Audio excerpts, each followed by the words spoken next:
Max Laverne. Oh, good so afternoon. into it. So into So it. good to, we had a week off to let everyone, I think, let's face it, after Crazy Town, we needed a rest. Yeah, but now it's back to the bad music. It certainly is. Here we are, and today it's time for D in the A to Z of bad music. D, okay, there's certainly not Dinosaur Jr.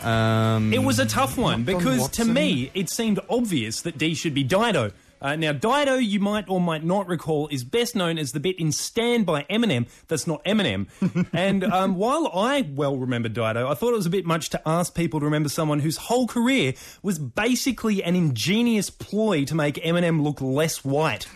So I had to think about some other ways I could describe some of Dido's songs. I came up with drum machine, piano, boring, snooze factor 10, and what am I doing with my life? And then it hit me. All of Dido's songs are exactly the same. So I did what anyone else would do and assembled a Dido Megamix in which I interspersed bits of the choruses of Dido's biggest hits. I think you'll find the evidence compelling.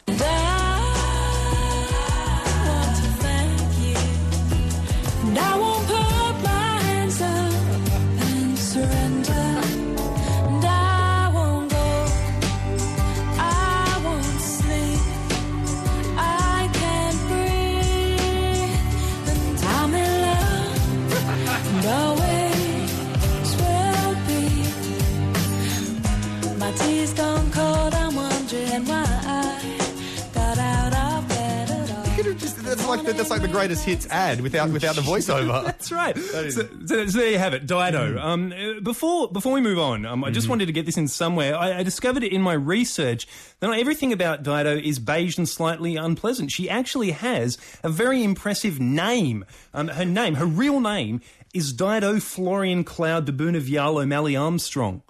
That's great. Dido Florian Cloud de Boonevjal O'Malley Armstrong. Florian Cloud. That's right. Clearly, her parents just came over a bit Tourettesy when they were writing the birth certificate. But, so that's a good thing. But, yeah, anyway, as I mentioned, the whole reason Dido got famous was because she was the featured lady vocalist in Eminem's Stand. But tracing back from that, it actually becomes even more clear, as we've always expected, how much of a pansy Eminem really is. Because the song he sampled, Thank You, appeared in two places. On her debut album, No Angel, which didn't initially sell a whole lot of copies, and on the soundtrack to the Gwyneth Paltrow film Sliding Doors. So Eminem either picked that sample because he had his eye on the whiny British adult contemporary scene, or because he was out watching Gwyneth Paltrow films. Which is pretty damning stuff, really. I always thought that I would love to live by the sea, to travel the world alone and live more simply. It's the dream. It is the dream. It's the slightly boring English middle-class dream. Live simply and by the sea. By the sea, yeah. Now, the reason Dido got on the soundtrack in the first place is because her brother Rollo is in Faithless, so he didn't really have a choice about collaborating with her family, whatever. You get a pass, Rollo. But when Dido recorded her third album, Safe Trip Home, she managed to pull... Safe Trip Home. That's right. I paid a little bit more for a comfy seat. That was in brackets. Yeah. Hey, Dido, what is it about the world around you that's inspired your new album? Well, I like not being threatened when I catch the bus. And I like my music to reflect that. So for that album, she managed to pull in some collaborators who really should have known better. Mick Fleetwood, for instance, a hero of yours, Lindsay. Whose tour has just been postponed. Yeah. Oh, dear, oh, dear. Is it related? And Brian Eno, who actually co-wrote this track, Grafton Street.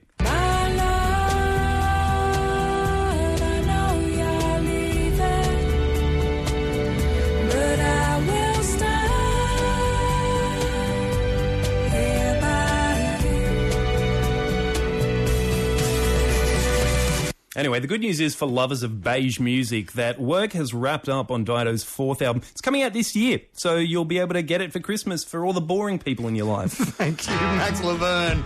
The A to Z of bad music. Next week, we've got E.